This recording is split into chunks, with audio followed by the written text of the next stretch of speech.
side ng window. O, diba? Ang ganda. Push mo ito pataas. Ganitong pandikit. Yan, dito siya ilalagay. Sa likod.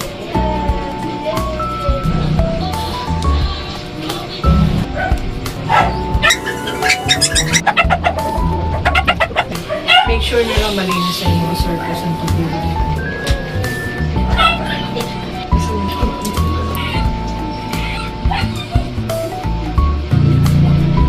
Ito naman yung sunod natin kakabit. Meron pa akong natira dito na maliit. Kaya ito muna yung uumusan ko bago ko gamitin yung isa pa.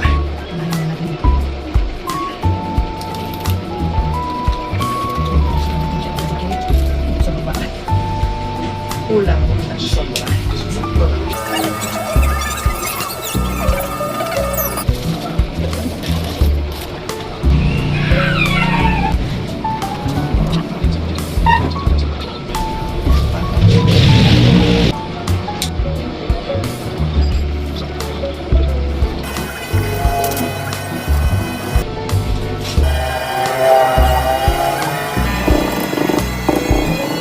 Itong red na to, ito yung sa ibabaw.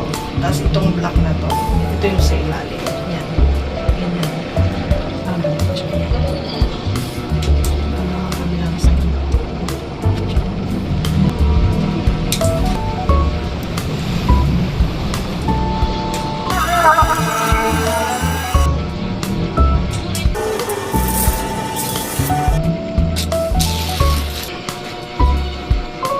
Sobrahan ko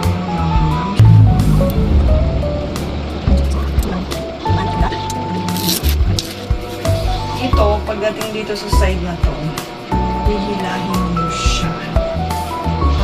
Lapat na lapat ko mas clean. Tantay mo siya. Hilahin.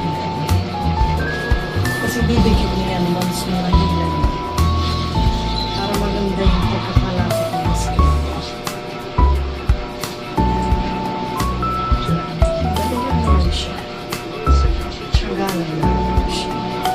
Para sa tsagaganda ng ating bahay.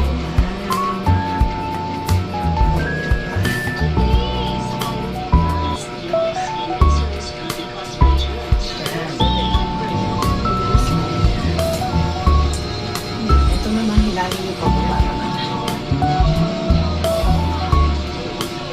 Parang maganda yung natin yan.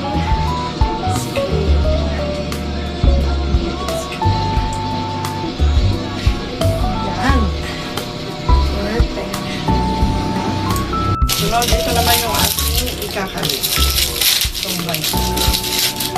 Meron pa akong natira dito. Mamaya na natin ito ulubitin kapag nakabit na natin itong isa pang side na magnetic. Kailangan tatanggalin natin itong red na to. Dahan-dahan lang tatanggalin na.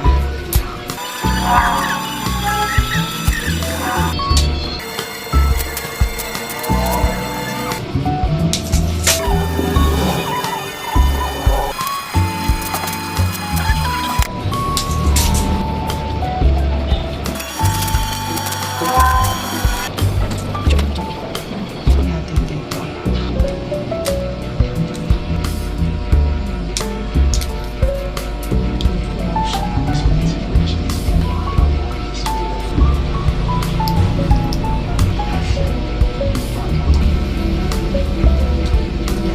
Bawasan na natin kasi hindi natin makakabit yung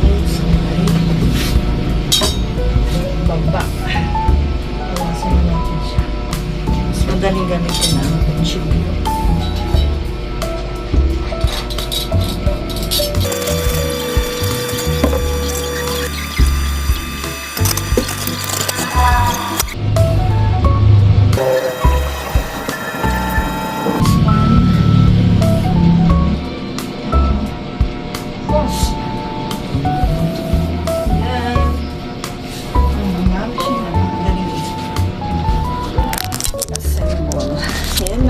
Ganda na, hindi napapasukin ng lamok at langaw ang aking bahay.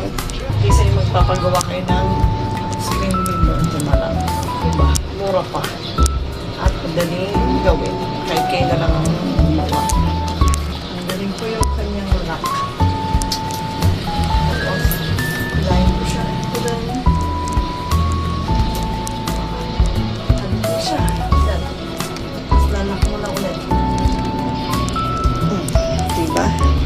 lang kadali.